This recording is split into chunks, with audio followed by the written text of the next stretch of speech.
And we were circled around the building a couple of times, waiting in line for like 3 hours to get movie tickets on opening night to see Return of the Jedi, which was the third installment of Star Wars. It's like, people get over Star Wars already. It's been out for 6 years. No.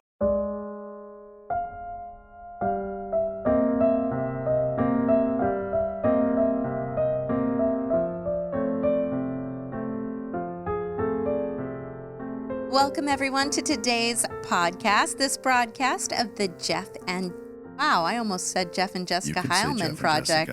But it's not the Jeff and Jessica. Is. I mean, Jessica. I remember when the pastor who was marrying us for the first time, he said, now your name is Jeff and your name is Jessica. Jeff and Jess. As a matter of fact, the only thing separating your names is the line from the S, from the F. Yeah. I was like, it never actually had occurred to me that how close in similarity Jeff and Jessica were. But if you're tuning in today, you are tuning in to the Jeff Heilman project. And we have successfully now under our belts had an entire year's run of the Jeff and Jessica Heilman project. That's right. Sticking with that now. It's okay. So, I've been doing a lot of work for Jessica Builds, and so I was just earlier today working on the website and the Instagram, and so therefore it just keeps coming out. But it's great. Needless to say, we been talking last week, we talked about our first jobs. And I think in the continuation of the theme of this is the first part of the year, this is our first year of this podcast that we're celebrating. We're going to go into today's episode talking more about some of our firsts. But before we get into that, how was your week so far? You hurt your back, I know that much. What were you doing at your age? Yeah. Because nowadays, at our age, all you have to do is sneeze and you throw your back out. But you were actually doing something important. I was lifting, which is, my friend Christopher Johnson, who's been on this show, is best man at my wedding and kind of an early mentor for me personally, had a really transformative period of time in his life where he had made piles of money. And I'm going to say, if you go back into the archives, it's like episode... pretty early. 5? Andrew, is that what you just said? Andrew's holding up a 5. Yeah, episode 5 with Christopher Johnson. He remembers because Andrew's edited all of these. Yes. He's our producer and the off-camera genius behind the Jeff Heilman project. But Christopher, was not healthy. He was probably 48, 49, 50, right around the time where he was my age. And he went to a doctor, and the doctor's like, yeah, it's your lifestyle.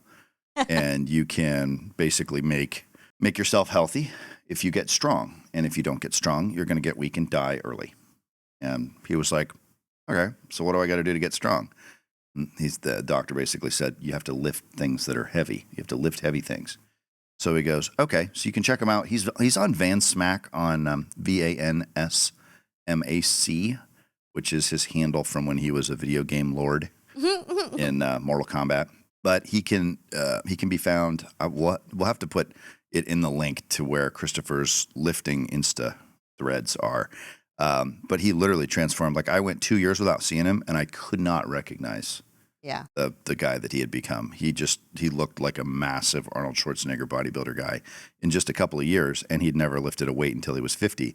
And so obviously when you're late 40s and this has been a coach and a mentor to you, and this guy all of a sudden goes from, in his own words, melted vanilla ice cream to one of the fittest human beings on the planet in a period of a couple of years, it gets your attention. And so he got me started 3 years ago, and Andrew started lifting with me about a year and a half ago. And I don't ever want lifting to not be a part of my life anymore. Like, it's got to be a part of my life.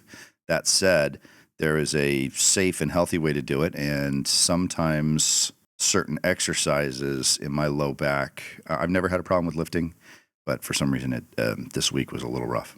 So. But I got to add that immediately you went to the chiropractor. Yeah, I don't mess around anymore. I just go straight to Kaplan. You didn't try to live with it or breathe through the pain. You're like, no, immediately needs to be addressed. And I think that as we go from child and teen where, just walk it off to, shake it off, Tommy. to now to our more advanced age. We know we don't mess around with that stuff anymore. We throw the white hanky in earlier, sooner, and more often. Straight to Jeffrey Kaplan in Campbell is where we go. So if you are having back issues, you live in San Jose. This episode and my lower back relief, not a sponsor, brought to you by Jeffrey Kaplan. Yeah, we're not sponsored by it, but I'm happy to throw him the access to this subscriber network because he's amazing. He is the only Gonstead chiropractic practitioner in the Bay Area that I know of. There might be others, and if you send me hate mail and in the comments, that's fine. But the Gonstead method is very gentle, very light. It's multiple iterations of getting fixed, getting worked on, and he made me better after like 7 or 8 months of working through some very difficult stuff, and that and an epidural from Kaiser, and we're fit as a fiddle for the last 5 years. Well, I like how his particular practice does not just address the acute pain, but also goes into wholeness. It's all about stress wholeness. And tension and headache and sinuses. Like so much of our body can be, our health and wellness can be attributed to our spine and our joints and our bones. And everybody's going to say their guy, my guy's the best guy ever, right? Everybody's going to say that about their doctor. Nobody says, I have a loser doctor. He sucks. He's probably the worst. It's probably why I won't be able to walk in 10 years. Nobody's going to say that about their doctor. I hope not. I can't imagine why they would, right? So nobody, admittedly, nobody's going to say, hey, my guy's terrible. But what I can tell you is he was recommended to me by a professional athlete, friend of mine who played pro baseball. And this guy's got other pro athletes in his roster of folks that he takes care of. And he's been in business a really long time, like 30 plus years in the same office in Campbell. And he's got 2 locations. So I have no problem giving a shout out to Dr. Jeffrey Kaplan Chiropractic in Campbell, California. And Dr. Kaplan, if you ever get the chance to listen to this podcast, come on our show. We can put you right here, dead center in the middle. 150%. So there's your plug. There's your plug. Love you, dude. And I'm glad to hear you're feeling better. I'm glad that you were able to get some much needed rest and recovery, and then talking some more about like rest and recovery as part of it's a big deal. Your gang. routine. What I'm realizing is that I get excited about doing the work in my day job and in our business and in the podcasts and the newsletters and the writing and the coaching and the consulting and all the stuff that we're doing. I get really excited about that stuff when I'm not cooked. Mm-hmm. And when I'm not cooked, I actually put in a really high quality, what feels like your inner genius level frequency of thought into stuff. I'm working on a deal right now. We just got done with 2.5 days of in the trenches work to try to get through red lines on a contract for a multi-million-dollar software opportunity in my job. And we were able to get through it. Like 3 weeks worth of work was able to get done in about 2.5 days, plus a weekend with a lot of people chipping in over the weekend. 17 or 18 people, there was fire, hail, and brimstone and gnashing of teeth and all of this stuff to try to get people to pay attention to this long enough to get it done because it was necessary. And I was nice about it, and we're all laughing it off now. But sometimes doing really good work requires that you say no to everything else and give your total focus and attention to the work at hand. And that's really tough to do if you're not really energized. And so lifting and then recovery, lifting and then eating right, lifting and then sleeping, walking and then sleeping, spending time together as a family, going to the beach for the weekend like we did this last weekend. These things, I used to think of these things as like frivolous, I'll be able to do them when I'm rich someday things. And what I actually realized is they're like playing Monopoly, going around Go and collecting your $200. They're the fuel that allow you to keep going around the board game and making it work. And so Andrew and I went and got, what did we get? Did we get a donut? What did we do the other day? We did something. You went to the bistro. Sienna Bistro. Yeah, we went to Sienna Bistro, owned by David, downtown Sienna, Willow Glen, also a great place to go for lunch. We went to lunch together, and we didn't chat that much, and I wasn't too in his face. But we went and spent time together, and it was really nice. You and I were at Sienna Bistro this afternoon for lunch. We went to the beach this weekend, went and stayed in Pacific Grove, and I had a chance to do golf and stuff. Some people some people live by the homage work to play, but I've always been a believer in playing to work. Like we play so that we can have the energy, so that we can have the creative and clairvoyance in order to continue to work. Yeah. And that comes from a state of rest. It comes from a state of being relaxed and a relaxed state of mind. It does for me. I can't speak to what anybody else does, but as I'm doubling down on this The One Thing book by Gary Keller, and I'm seeing that if you do one thing, and it may be, you may not even get it done, but if you wake up in the morning and you say, this is the thing I'm going to work on. Like today, we're doing the podcast, and I spent, from 4 o'clock in the morning until 1 p.m. working on this deal. And then I washed my hands of it. I haven't checked email. I haven't responded to text messages.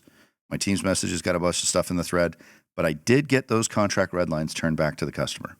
If you just do that, you just do one thing a day. Even if my one thing for the last 15 days has been getting those red lines done. But if you just do that one thing, and then you instantly go into rest mode, what I'm finding is that it stretches your capacity to do work to a level that is unconscionable compared to most mere mortals.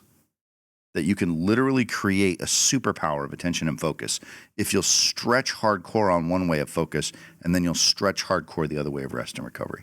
And you and Dan actually taught me that. Yeah. What was that like growing up?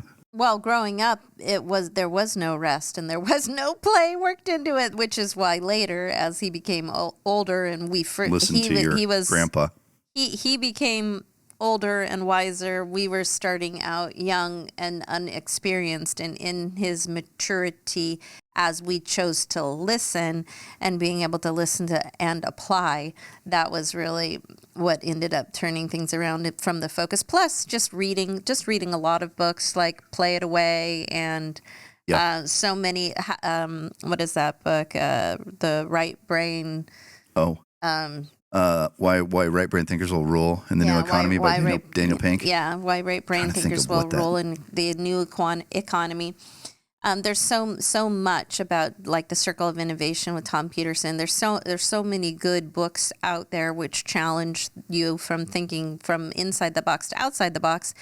And most of the books that talk about thinking outside of the box and being able to be free and have that creative thought and the ability to be more and more creative. The central message in all of them combined, the common denominator is rest, and from a standpoint of meditation and relaxation.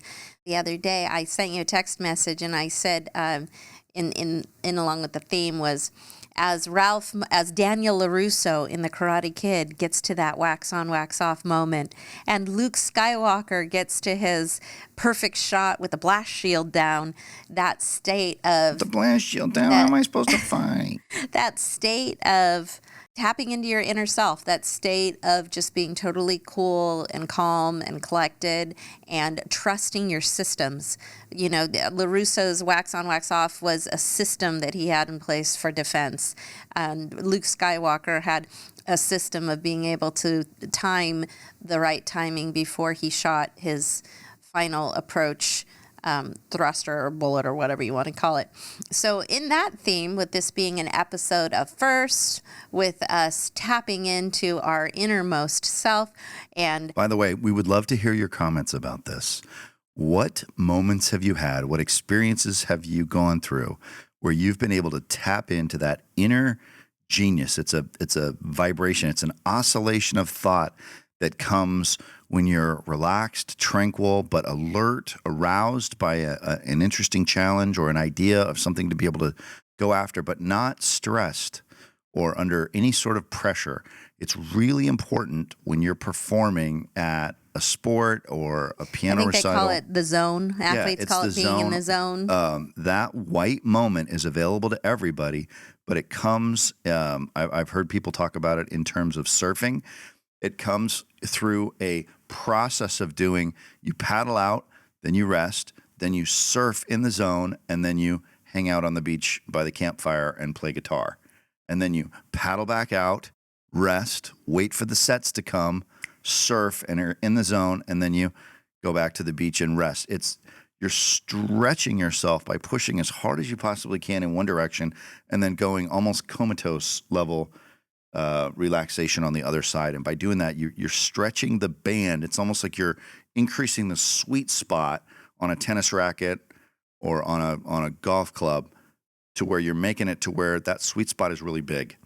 And that is so critically important to sustained peak performance over a long period of time.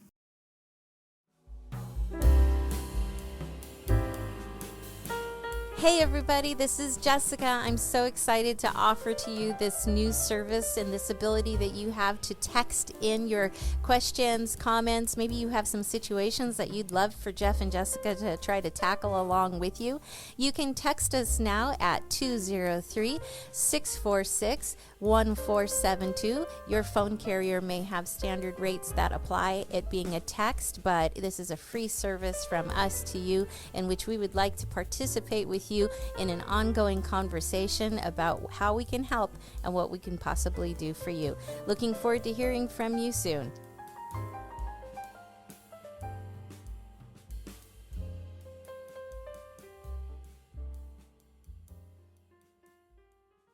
So the topic for today's conversation is now, and let me be specific here.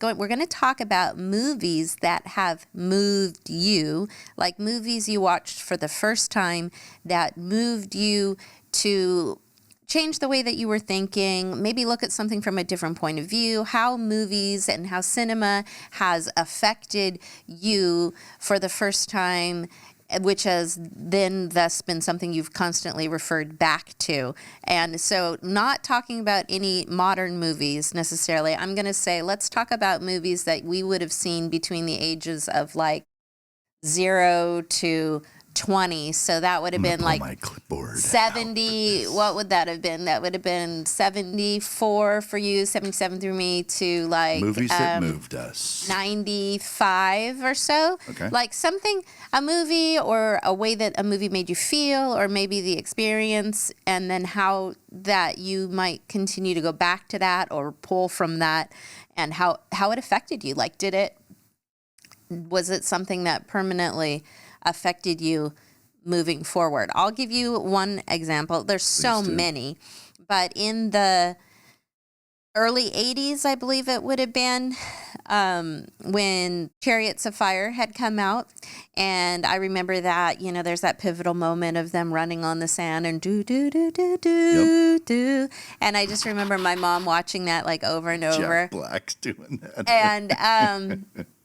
And then later, as I got older, upon listening, learning more about him as a real human being, and hearing there's that line in the film that says, when they ask him about running and why do you want to run when you could be a missionary, when you could go do all these other great, things for God. And he says, I feel the Lord's pleasure when I run. Yeah. And I think that line in that movie, it's so much a testament, just like when, Rocky's on the beach and Adrian's like, why are we here? And he's like, I'm scared. Like screenwriting and just having a well-written moment in film you can absolutely grab onto that and carry those words for like the rest of your life in framing. So that one in particular, just about how here you have this athlete who is saying, yeah, I could go be a missionary and I could go spread the gospel and pass out tracts, but I feel the Lord's pleasure when I'm running.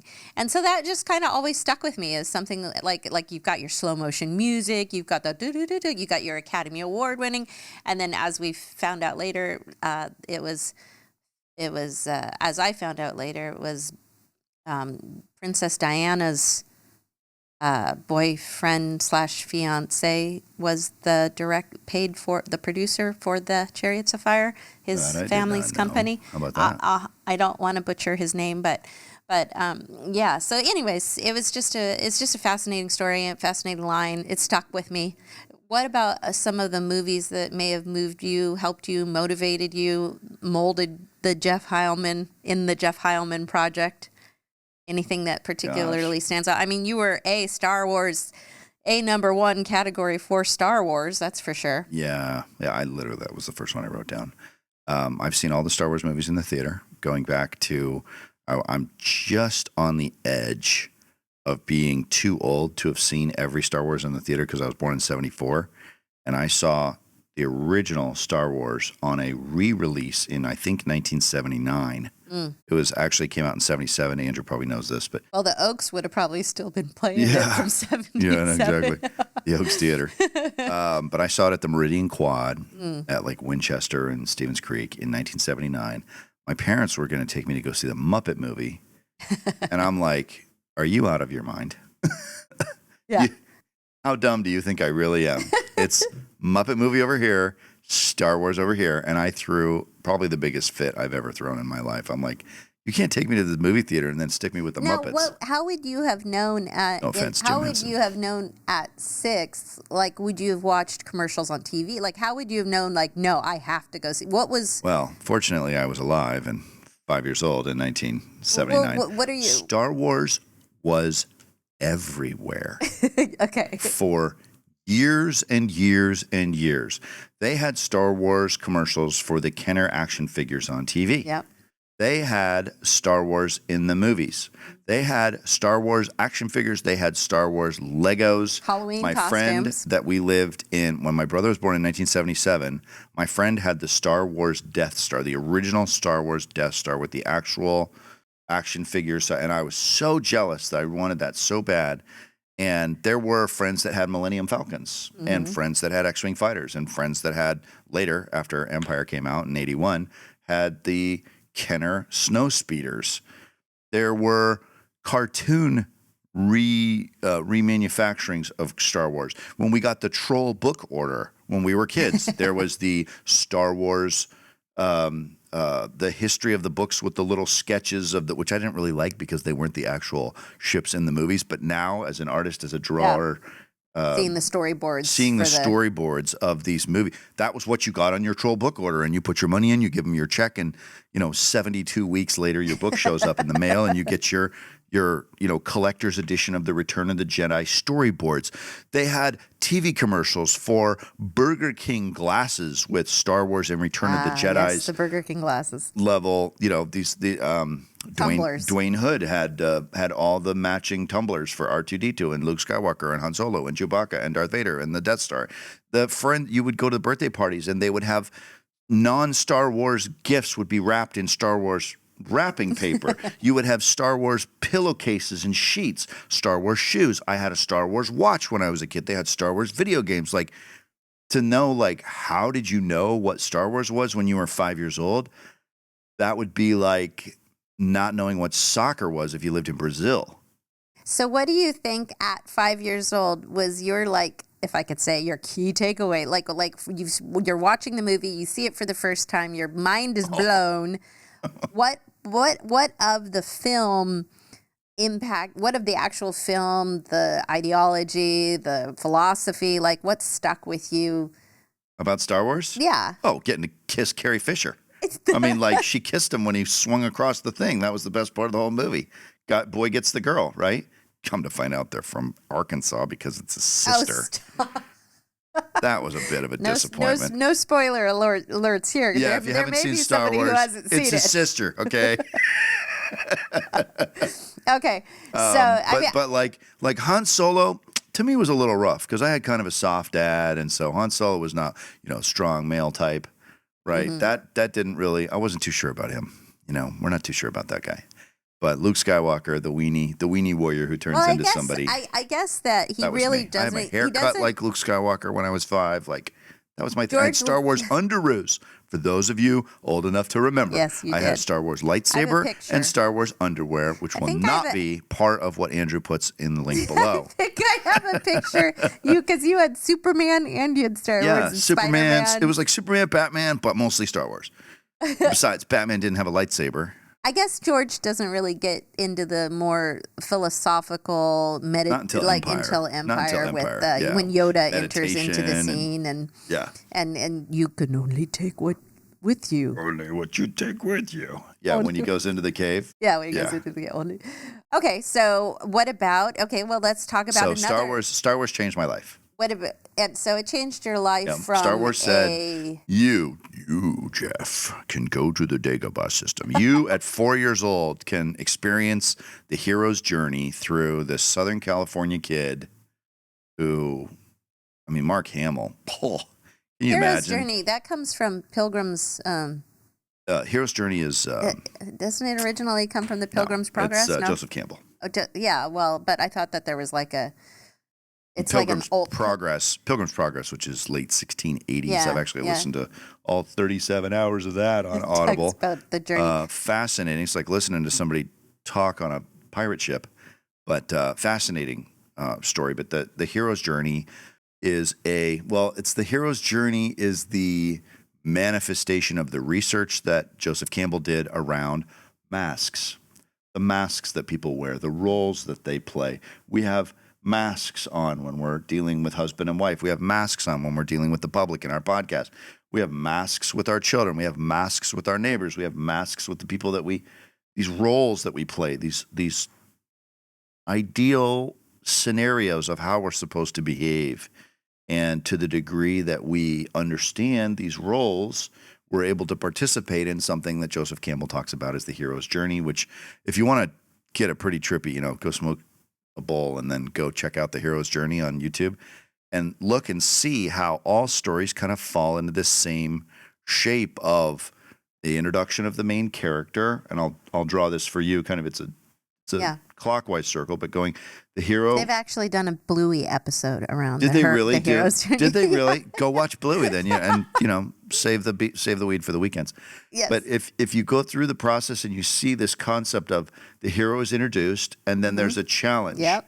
And the challenge to rise to a higher level is actually rejected by the hero, and that's part of it. And then the introduction of the mentor, and then the mentor bolsters the hero. I mean, I'm sure I'm talking about things that almost all of you out there have heard about, but just for those handful that maybe haven't, the concept of the mentor helping them get to the actual fight, and then the fight with the victory ends up with an elixir that the hero, he or she takes, and then the elixir gets brought back as like the lessons learned. The elixir comes back and heals the people, and then we get back to status quo. So that concept of the hero's journey as an algorithm, as a methodology for telling stories successfully, so that we can key into what it is that we humans expect to try to understand and make sense of the world that we live in.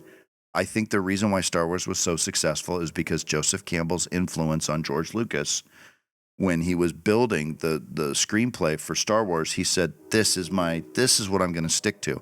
And Star Wars has been the most successful film franchise in the history of the universe. So if that's the algorithm they use, we might want to start with that the next time you're giving a PowerPoint pitch. Yeah, Bandit has to take Bingo across the park, and in their journey going across the park to the neighbors, there's a magpie that bombs anybody who walks by. That bombs them. Yeah. And so there's this trepidation of getting across, and there's this whole episode on the hero's journey. So y'all need, if you want to have a good time with your preschool, high school, college, adult friends who also watch Bluey, check out that episode. We were talking about Bluey at lunch today to the waitress. She's 34 and has 2 kids, and says sometimes they say they want to watch Bluey, and the kids say, no, we don't need to watch Bluey. And they're like, we're going to watch Bluey. Yeah. But to continue on with our theme and movies that have moved us, I just immediately, what about you? We just roll some into. people are going to be sick of hearing about Star Wars. They want to hear what moved we just got to roll right from Star Wars into Indiana Jones. I mean, come on, that would have been prime Jeff, right? That was circa Andrew, 1982. what year was that? I guarantee it was 1982.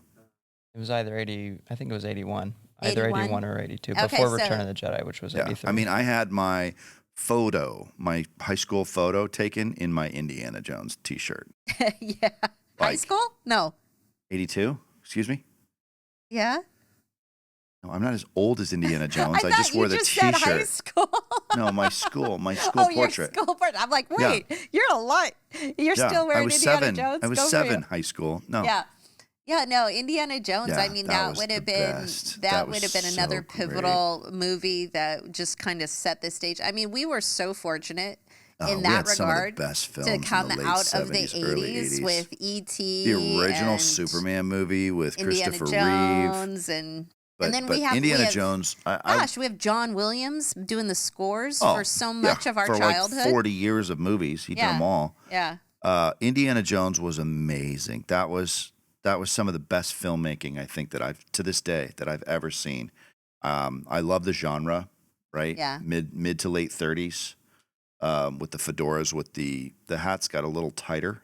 Yeah. I was actually drawing a fedora a minute it's ago. close. The hats got a little tighter in the 50s, but they were wider. They were more like the one that Andrew wears, like Grandpa's hat.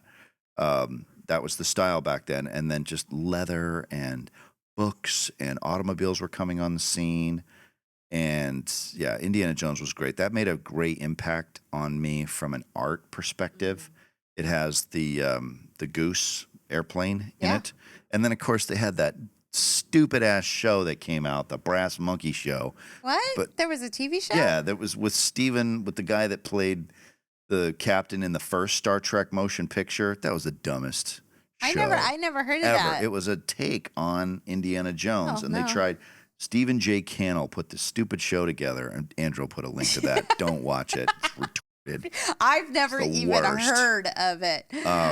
But yeah, Indiana Jones, the style, the charisma that Harrison Ford had, and if you look at what happened during that period of time, Star Wars was such a big hit, and Harrison Ford was so popular that if you think, I mean, I don't think people that were born after 1985 or 1990 can really understand how big a deal Star Wars was.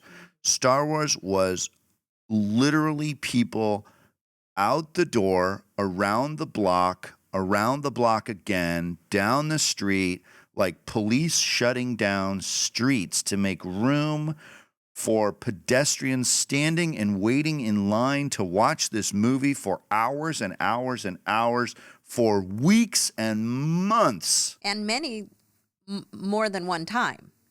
Yeah, I mean, there aren't enough humans in America in 1977 to sell 300 million or 400 million tickets, whatever it was, to go see this movie.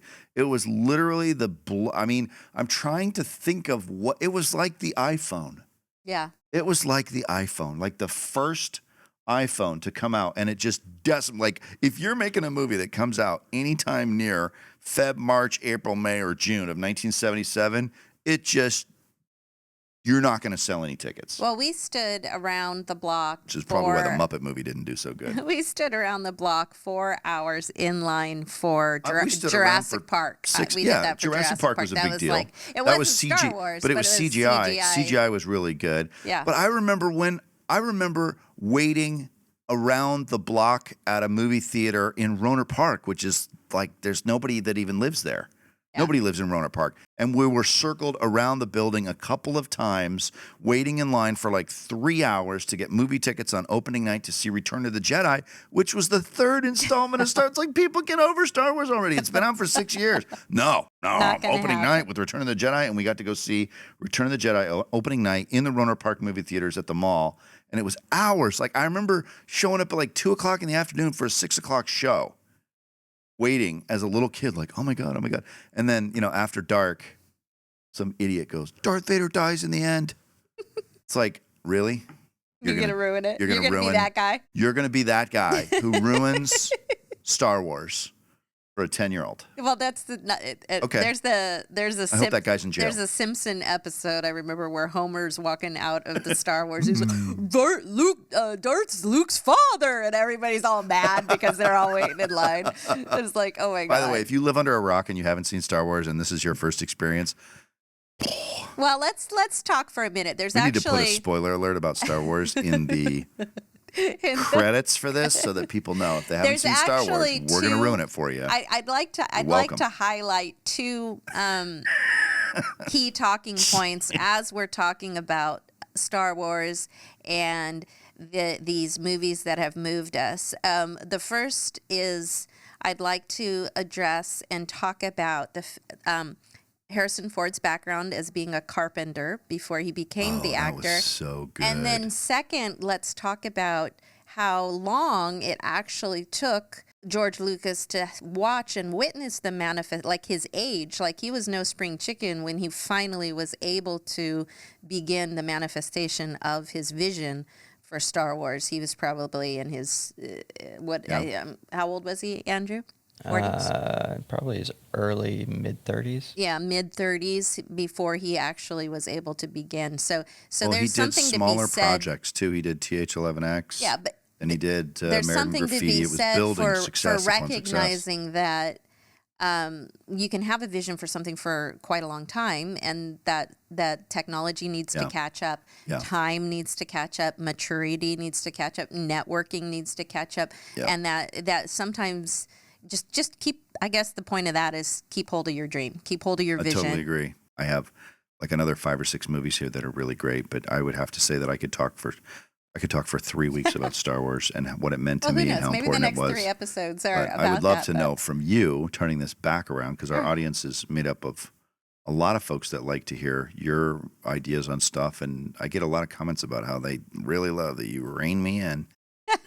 Let's talk for a few minutes about movies that had a big impact on your life, Jessica.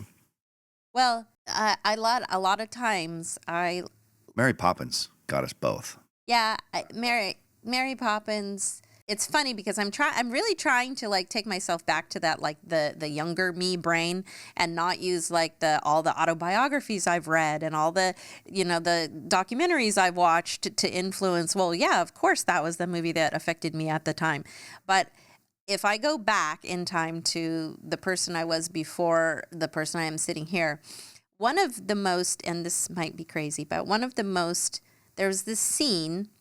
Really big fan of Kurt Russell. Always been a big fan of Kurt Russell because we grew up as ABC family, Disney kids, where there would be a movie once a week on ABC, and it was a Disney family movie. And Kurt Russell's been in the movies since he was like little kid. 4 years old or 5 or something, just very young, right? So he grew up in film.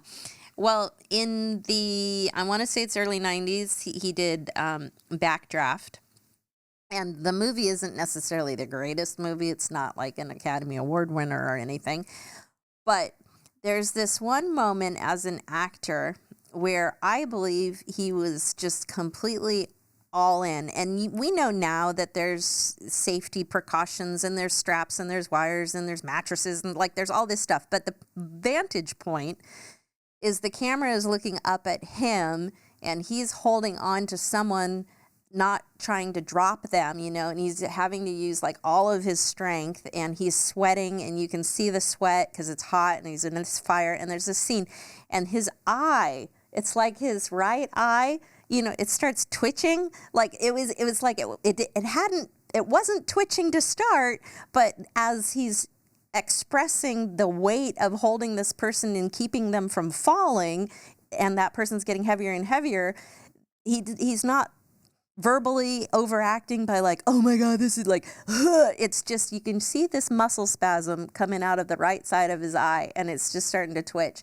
And to me, that one scene was just so impactful that it like became my, like, if you would have asked me back then, what's your favorite movie? I would have said Backdraft. Because of just the full commitment, because of I bought fish hook, line, and sinker that he was holding on to that dead weight and that it was heavy and it was hot and it was just like, no man, this is happening. Like my subconscious mind has, and to my conscious mind has totally bought in that this is absolutely happening. And so like that, I just refer to that that commitment level that he gave as an actor, that ability that he had to like Tom Hanks, these method actors, these actors that like Matthew McConaughey, where they lose 100 pounds and they become that character and they are all in.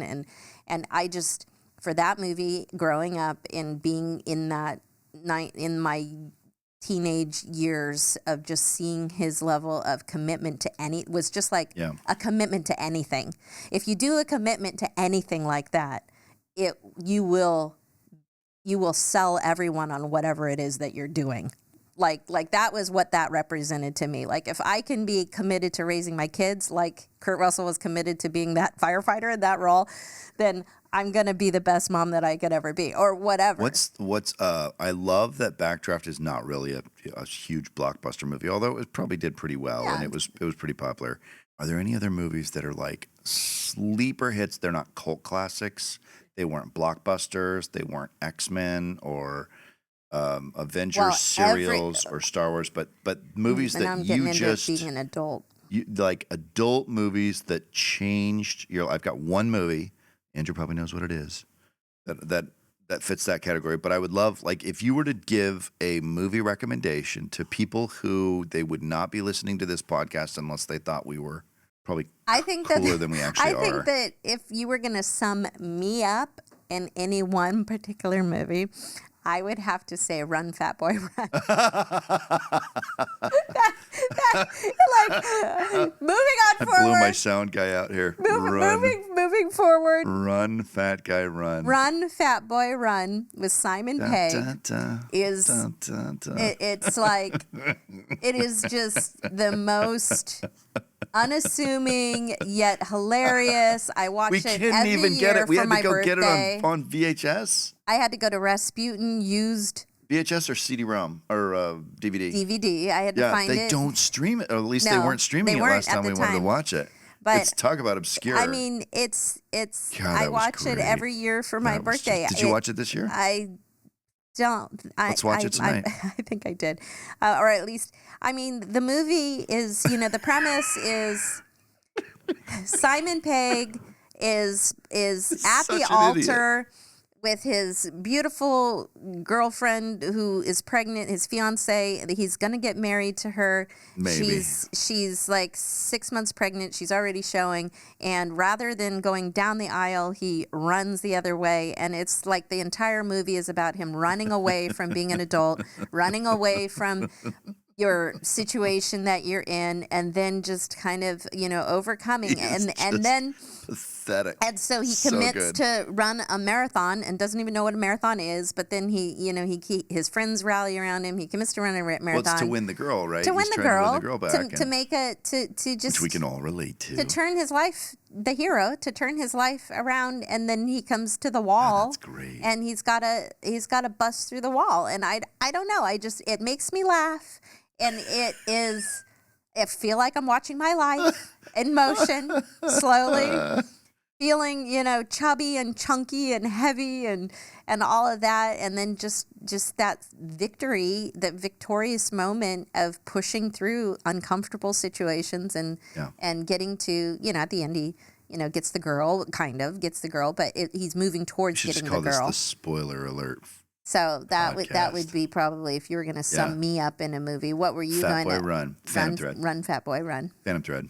That is totally me. Can we go back for 1 second? Can you tell us the story of Harrison Ford being the carpenter and working on the foyer? Yeah. So the story of Harrison Ford is this. He shows up, like everybody else, from some Midwestern flyover state in a bus full of people that want to make it rich in Hollywood. And he gets into acting. He gets into acting class, and he realizes that everybody on the bus that shows up for acting is very impatient. And he says, all I got to do is survive long enough for these guys to fall by the wayside, and I'm going to make it big in Hollywood. So he comes up with a strategy that he needs a craft, and he figures out and teaches himself carpentry so that he can get jobs working on sets, so that he can get jobs working on people's and he can pay remodels, to eat while and he can figure out how to make a living while he's going to auditions. In that process, he ends up getting to be known by George Lucas and Francis Ford Coppola. And from that, after he'd been in the American Graffiti and had been eliminated from the cast possibilities for George Lucas, he was working at Francis Ford Coppola's house one day when George Lucas showed up with the script. And George Lucas asked if Harrison would stand in as Han Solo to do some reading while they worked on some of the script writing. And Harrison nailed the part of Han Solo and ended up getting it.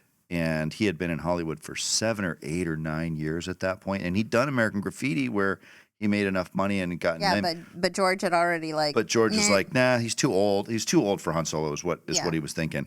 But then obviously from Star Wars was hugely successful and in danger of being typecast. But then he gets Indiana Jones and it's like, the rest is history. Yeah.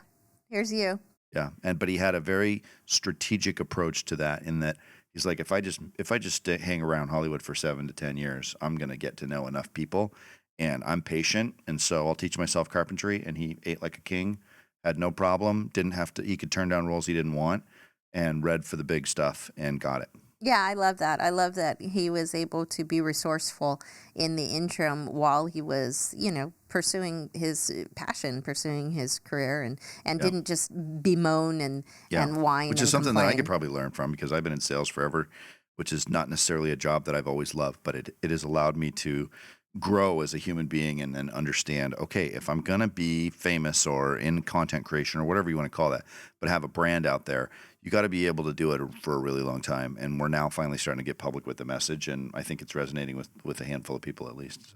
So as we're winding down the episode, please tell me a couple more of your, you asked me, and now the ball is back I would in your say court. that the ones that came to mind when I was thinking, Sure, go ahead. Out of Africa was fabulous. Dances with Wolves and Out of Africa both Tatanka. had just incredible landscapes over the African savannah. I thought Meryl Streep did an incredible job. I don't particularly find Meryl Streep attractive as a person, as a woman, as a female lead actress, but I thought that her delivery of the role in Out of Africa was just as good as I've ever seen somebody portray an actress. Her accent was perfect. The clothing that they wore, the love story that she had with Robert Redford, and all of the cinematography of the landscapes of Africa was as cool as I've ever seen. And it's also in that genre that I really like. Yeah. 20s to late 30s. That Out of Africa changed my life. That gave me a look and a feel of aesthetics that I aspire to this day. Dead Poets Society, which we watched a couple of weeks ago again, I thought was fantastic. It's an incredible story. I'm not going to tell you anything about that. If you haven't seen Dead Poets Society, get it and watch it tonight. Great tummy movie.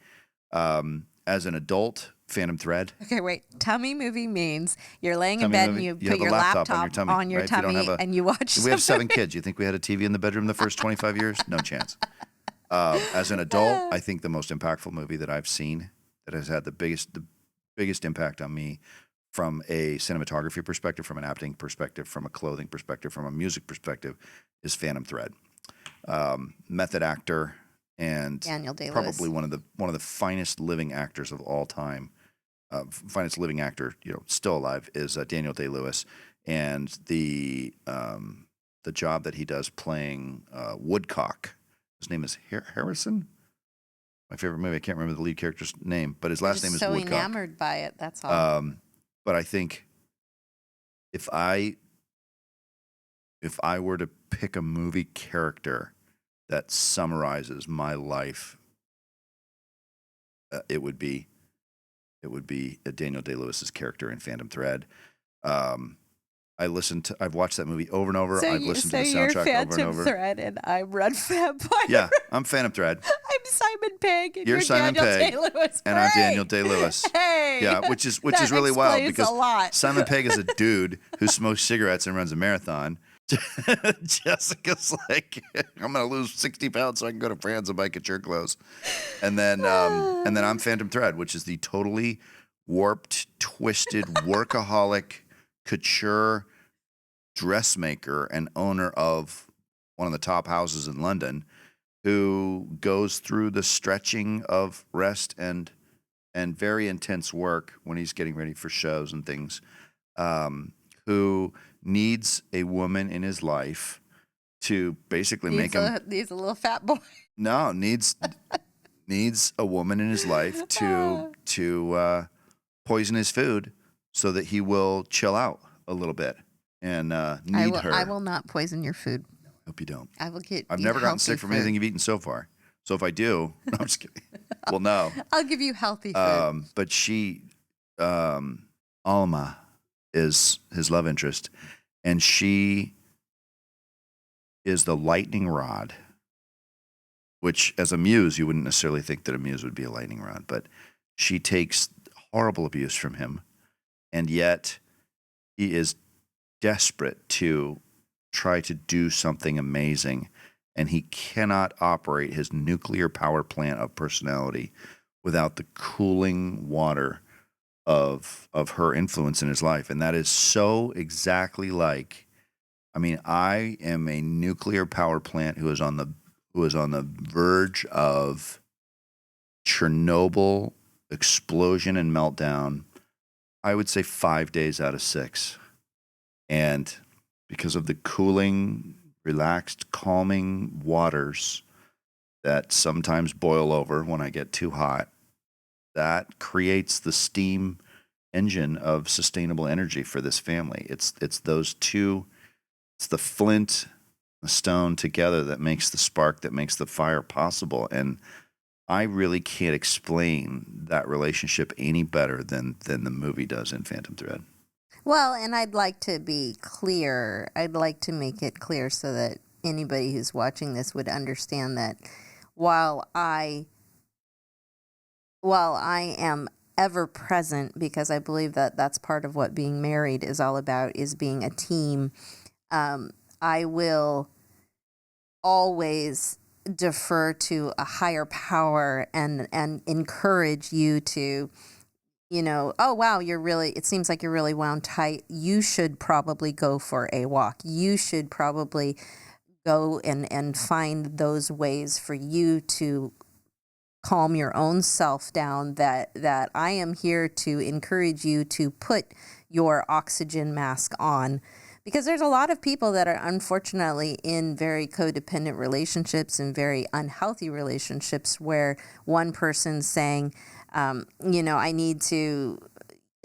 need to be this person, you need to be this for me, you need to do this for me, you need to do that for me. And that's not how we're designed. That's not how we operate at all. No. I recognize when you're getting really hot, and then I think to myself, what can I do? Is there anything I can do? Because you're more than my husband, you're my friend.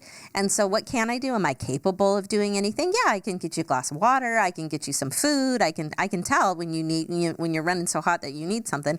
But then I can also tell when you're running so hot that it's beyond what I can do. And then that is when I will typically bring you some food or like encourage you and be like, and here's, when was the last time you went to go play golf? When was the last time you went for a drive? And you should you might consider going and going for a drive and clearing your head or putting on some music or playing your guitar or something, because it's very important that we all learn how to calm our own selves down and find peace within ourselves and not have to depend on somebody else. And I think that your admiration for the Phantom Thread and for the role is highly, it's a wonderful thing. But you can also take that and you can also be like, yeah, but how awesome would it have been if he had gotten to that point to where he could begin to do some of those things for himself, so that the two of them could have a relationship instead of just her continuing to pander. And they get to that point in their relationship, which is a beautiful thing. And I want to, in this whole world of, we can't call it a master bedroom anymore and all this stuff, I want to just offer an alternative point of view to that, to say that do we need to be feminine men to the point where we don't even know who we are as masculine? I think that's going a bit too far sometimes. But at the same time, is there value in being sensitive as men to women, as the Bible calls them, the weaker sex? Although I think that's debatable, and it's certainly interpreted in you could interpret that in a bunch of different ways. Physically weaker, possibly. Emotionally weaker, not really. Spiritually weaker, not at all. Not in our family. But I'm sitting here drawing flowers. These are flowers. I'm just sitting here drawing something beautiful that I think is interesting because it helps take my mind off of focusing and burning so hard to try to do a great job on this podcast, that it helps me relax a little bit. But I think it's important for the audience to hear me say that Jessica is her own person. She does not walk around our home on eggshells, worried that I'm going to yell at her or yell at the kids. There have been times in our life where that's been the case, but there's also been so many happy times and so many things where she is able to go and do what she wants to do with her life. Her life is not so completely absorbed around this asshole of a husband who does no self-control and is totally self-absorbed, and it's not like the movies.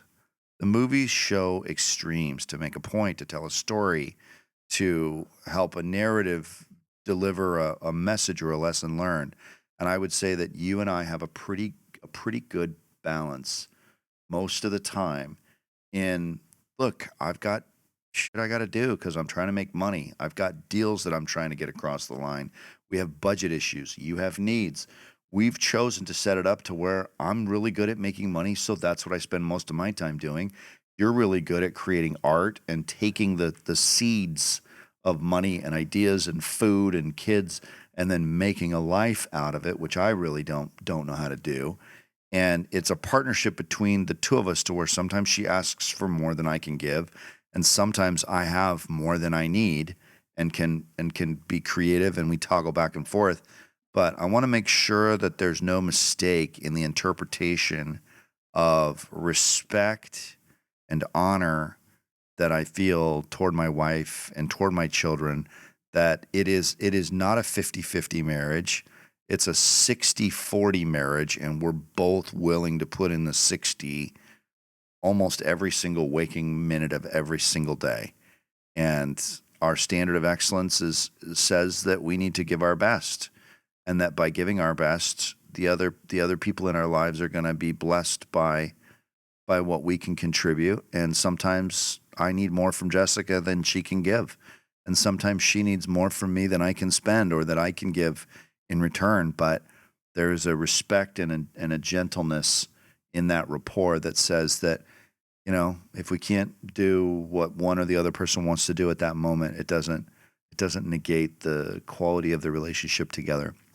And so I want to make sure that people hear me say that I respect my wife 100%. I'm not afraid of her, and she's not afraid of me. And I think that she respects me and loves me as well. But it is two people who are both trying to bridle their own human nature in order to be a team, like a team of horses pulling this family in the same direction as best we can. And with that, yin, yang, yang, yin, with the seasons as ecclesiastically, you know, there's a season for everything. There's a season to weep. There's a season to laugh. There's a season to work. There's a season to play. We definitely have become seasoned over time, and we're definitely all walking through seasons. We're badasses So now. no matter what season you happen to be walking through, maybe it's a season of firsts, as we too are walking through this season of firsts, first year of a podcast, first season without my grandparents. Like, we're going through a whole bunch of firsts right along there with you. Please leave in the comments. Please send us a message.